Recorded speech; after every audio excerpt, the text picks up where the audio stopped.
So are you allergic to that food, or are you just intolerant? I think we need to understand the immune system here and help you understand exactly what is happening inside your body when you have an allergic response to something versus an intolerance that might trigger some inflammation later on down the line. All right, so let's get into the fun stuff. The first thing that I really want to talk about is a food allergy and what happens inside your body.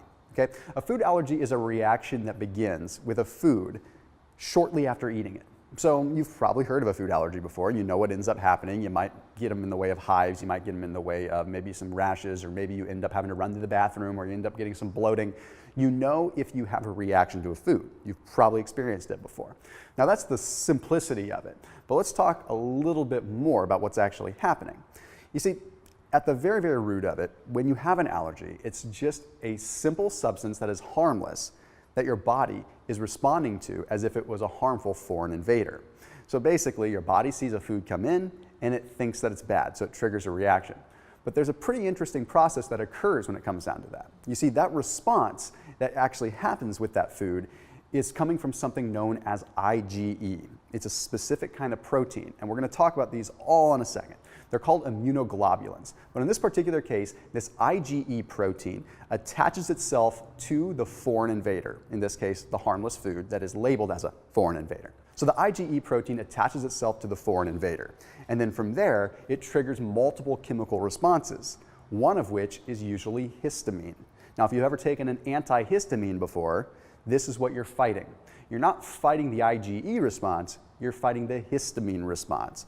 So here's what's interesting. If you have allergies to multiple different foods, a lot of times you might find the reactions are similar amongst all those foods. So let's say, for example, you're allergic to shellfish, and you're allergic to peanuts. You might find that if you eat shellfish, you end up with your throat closing up. Well, you might find that if you eat peanuts, you end up having the same kind of reaction. And that's simply because your reaction is to the histamine. It's not really to the food.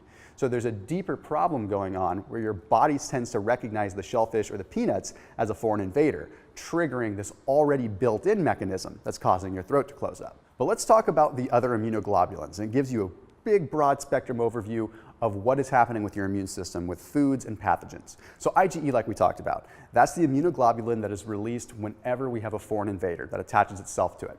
Then we have IgA.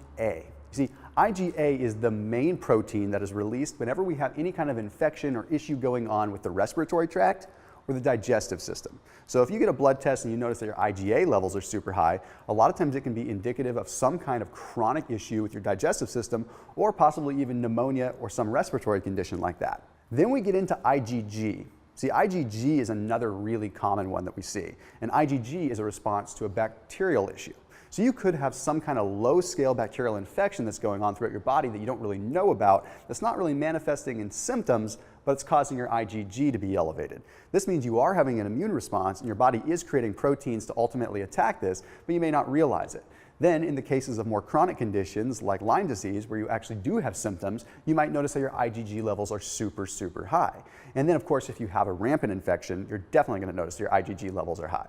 Then we have IgD. IgD is an immunoglobulin that really isn't talked about too much. All that is an antigen and antibody receptor. Whenever we have antibodies in the body to help tell our bodies that something is okay and we don't have to have a response to it, we still need to have proteins that receive that message. And that's all that IgD does. So that's really going to stay stagnant for the most part when you're looking at your blood work. Then we have IgM. See, IgM responds to blood infections. If you have high levels of IgM, you probably need to be a little bit concerned. There are some exclusions, but for the most part, if you have a blood infection, you might want to go get checked out because that could lead into a lot of other things. And sometimes IgA comes after a chronic IgE exposure. So if you've been exposed to a food that you're mildly allergic to for a while, it might eventually lead to a broader scale infection or issue based on the immune response. Now to wrap up the allergy part, I'm going to help make some sense of all of this. So remember how I told you that the IgEs respond to the actual component that you're allergic to? Well, there's a reason why people end up getting more allergic to things as time goes on. You see, it's the job of our immune system, it's the job of that IgE to go and attach itself to that food so that the body knows that there is an issue, which means the next time you eat that food, the body's going to respond even faster. So here's an example. Let's say you're allergic to peanuts again. The first time you eat peanuts, you're going to have that IgE response, which is going to trigger histamine, and you're going to show a small reaction. Then, if you were to eat peanuts again, You're going to notice your reaction's worse because the body has already figured out how to send histamine there in a really fast way because that IgE already knows how to respond. That's why when you're testing food out with infants, you're usually testing them out in very small independent doses so that you can see if there's even a small, little teeny minuscule reaction. That way you know as a baby if they have a reaction to a food so that you don't continue to feed it on later when they end up having a worse reaction. Okay, now let's talk about intolerances for a second. There's a big difference. You see, an intolerance is simply the lack of the body's ability to break down a food. It's usually structural or functional in that case, meaning we're lacking an enzyme to physically break a food down. A good example is lactose intolerance. People will say, I'm allergic to milk. No, you're lactose intolerant, which means you're lacking the enzyme to break it down. So you end up having a lot of digestive issues. You have gas, you have an intolerance, lactose intolerance. So that's where the difference comes into play. Now, there are a lot of foods that we can be intolerant to that can lead to an immune response later on.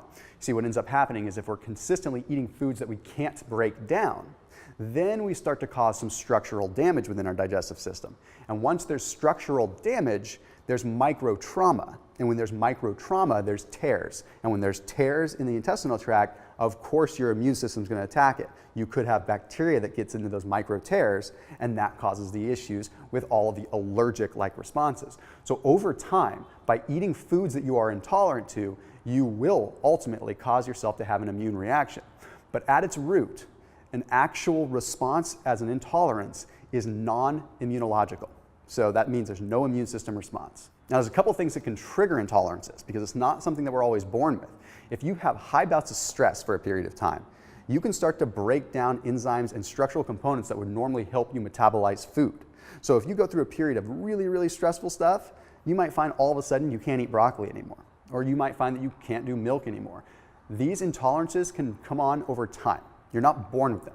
So it's something to always be aware of. And again, if you continue to eat those foods after an intolerance, you can trigger a more serious allergic response that you're not going to like.